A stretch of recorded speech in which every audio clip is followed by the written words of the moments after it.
This is the Bentwood V63, and this grinder has been a little bit of an enigma for me. You see, this is a full-on commercial grinder, and yet somehow it really broke into the home single dosing grinder market. Now, those grinders are very often a lot smaller with a totally different design approach in how they're made. And I was left with the question, how did this grinder break into that market? This grinder, which was sent over by my friends at 8-ounce Coffee as a Loaner, is pretty impressive as a commercial grinder. It's about the same size as an EK43S. It's very ergonomic to use in a cafe setting. You know, its extra height means you can really easily just walk up to the dial, stick whatever underneath, press it without needing to hunch over to look at a grind setting. It's very easy to calibrate with a calibration ring kind of right here on the main grind dial. The grind adjustment size is listed in microns, which is very helpful when you're trying to standardize things across multiple different grinders, in some cases across multiple different cafes. It's set up for a hopper workflow, which is the most common to use in a higher volume setting. It's got these internal fans to help manage heat, which in a home setting, it kind of sounds like a little bit of a noisy PC fan. I might be nitpicking a little bit there, but that is going to help manage the temperature at higher volumes. You have these buttons on here that are laid out in a very visually appealing way. These two buttons, the arrows here, allow you to navigate the menu up or down. This check mark allows you to select things. And then you have 3 different dose settings, which you can program by time. And then you have the manual grinding mode here, which will just allow you to turn the grinder on and then turn it off again. Honestly, it's pretty intuitive to use, and for a commercial grinder, it's fairly competitive at its price point of $2,600 US. It's ANSI and NSF certified, meaning you can use it in a restaurant, so that's great. And it is reasonably quiet while it's running too, despite its pretty large 660 watt motor, which runs at 1400 RPM. It's designed in Germany and manufactured between Italy and Switzerland. So we have a pretty robust commercial grinder, but a somewhat counterintuitive fit for home use. I mean, even just looking at it, its size is going to really exclude it from a lot of home bars, depending on, you know, where you have your espresso machine. The extra height here, which makes it more ergonomic to use in a cafe setting, and you can put lots of different things under here to dose into. It makes for a little bit of extra mess at home as well. And this little portafilter right here, you know, I'm not really a fan of this at all. Like, it just seems kind of rinky-dink. And especially if you're using a bottomless, which doesn't give it anything to clip into, it's pretty unstable. I don't really like this at all.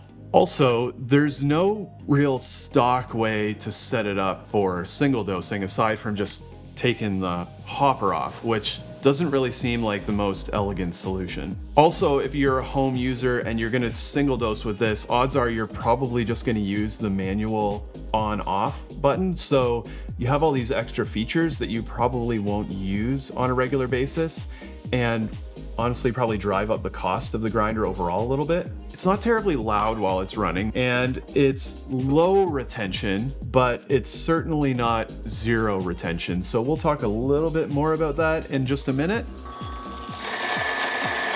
So that was 18 grams in and 17.7 grams out. Do it a little bellows here.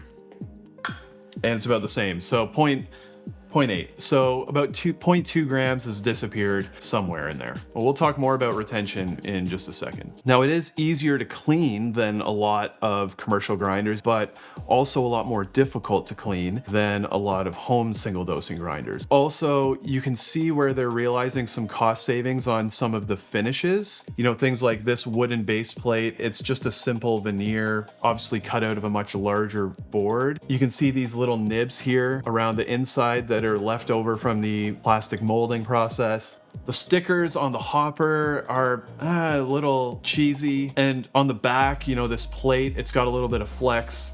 It's kind of a little off. And this window up here, which is really ergonomic to use, also has a little bit of a cheaper plastic vibe. Now, I think in the scope of the value you're getting, all of those things are reasonable, but if you are a home user dropping $2,600 on a grinder that you're going to be single dosing with, you might not care a lot about the efficiencies that you get in a cafe setting, and you might just want the experience of being up close with it to be really, really good. And there are a couple things where that super high-end finish that you might be hoping for at this price point for a home single dosing grinder may not be quite there compared to some other grinders that it is up against. And yet, you still see these guys dropping $2,600 to buy this grinder, using it as a home single dosing grinder, and absolutely raving about it.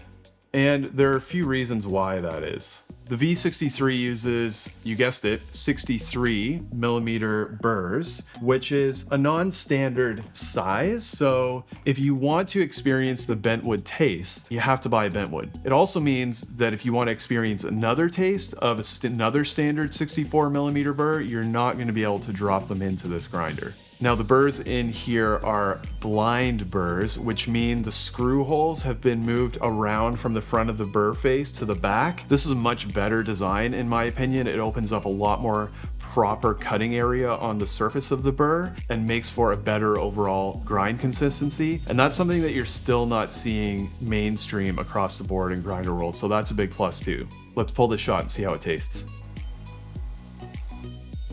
All right, this is a very light roast, maybe even not really designed primarily for espresso. This is more of a filter coffee, lots of florals, lots of citrus.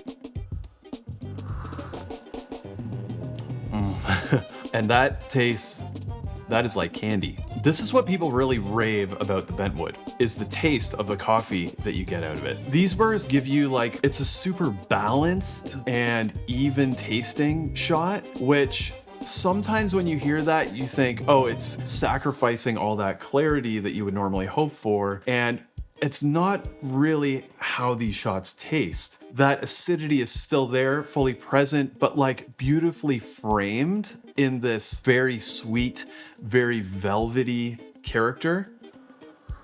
And the finish. The finish is something that's very unique to Bentwood. It hangs on your palate in this very like silken way.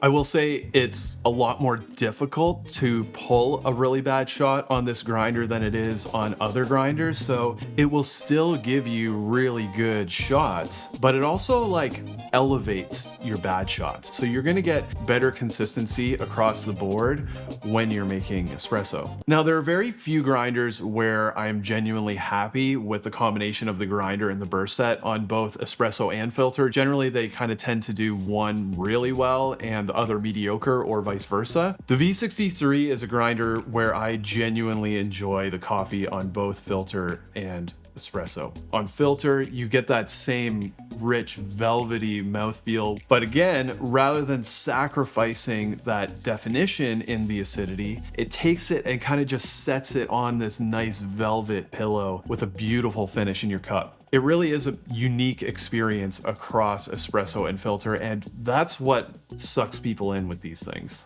So we have a great tasting experience across the board, but still not a purpose-built from the ground up design for single dosing. You can kind of massage it to get there, but let's take a look inside. First thing, you have this guard here, which I've left on, and really this is more designed to prevent people from accidentally removing the faceplate. For most home users, they tend to just take this thing off and just leave it off.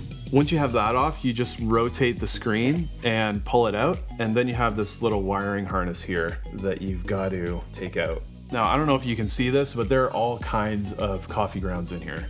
So let's try and scoop some of those out and weigh them. You might think that's kind of weird because we're not even inside the grinding chamber. So that's like 0.3 grams. Next thing we're gonna need to do is remove this mounting plate for the screen.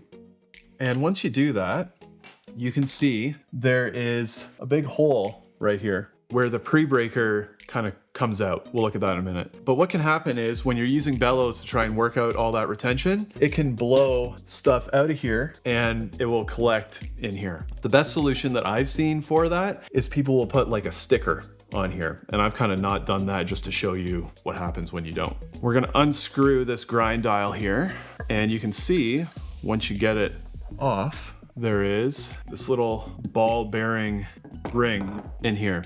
And that's part of what makes that fluid motion so nice when you're adjusting the grinder. Now after that, the burr carrier just pops right out. You gotta slip the wiring harness through here.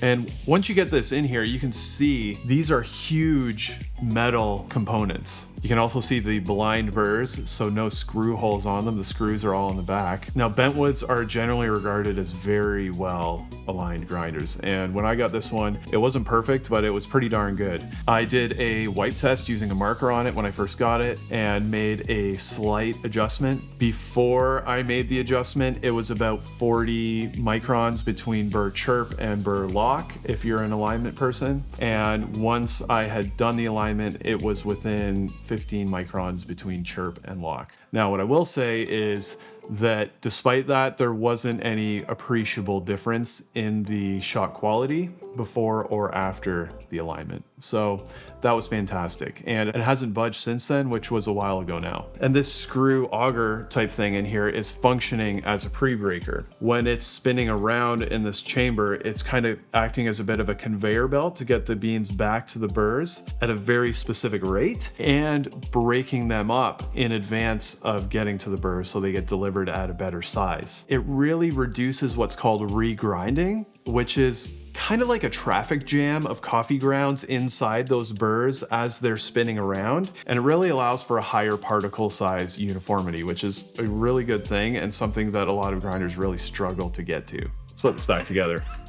Okay, let's get to a couple concessions. And I'm gonna warn you, I'm gonna be a little bit picky here because this grinder costs $2,600 and I'm evaluating it from a home single dosing grinder. A Bentwood is a shop grinder that has been adapted for home use. And all this is gonna be in light of that fantastic Bentwood taste, which really is unique.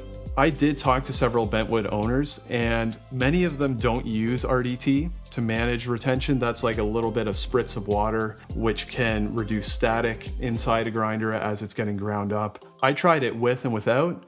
I had a little bit of retention both ways, in between up to 1.5 grams in some cases.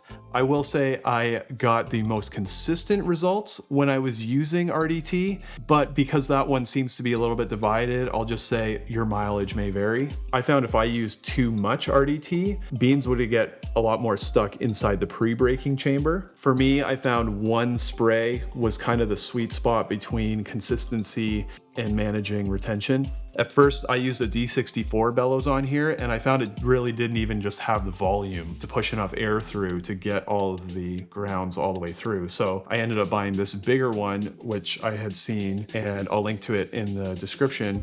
It works a lot better, but again, it's kind of a janky aftermarket solution that you might not want on your grinder. It does have a declumper, which works pretty well. I had better results with the declumper than without, but still at finer grind settings, I was finding I would get a little bit more clumpiness in my grounds for espresso than I might like. Now, doesn't really seem to impact the shot quality. Nothing a little good puck prep can't manage, but definitely a little bit of clumpiness there. Also, once you do use those bellows, they can kind of tend to blow through some extra ground coffee kind of out onto the base here and surrounding area. So I found it worked best if I could kind of stick the dosing cup up onto something. You know, just a lot of little concessions to get this thing working as a single dosing grinder. The burrs, the taste, espresso, filter, really good, bridges both worlds incredibly well.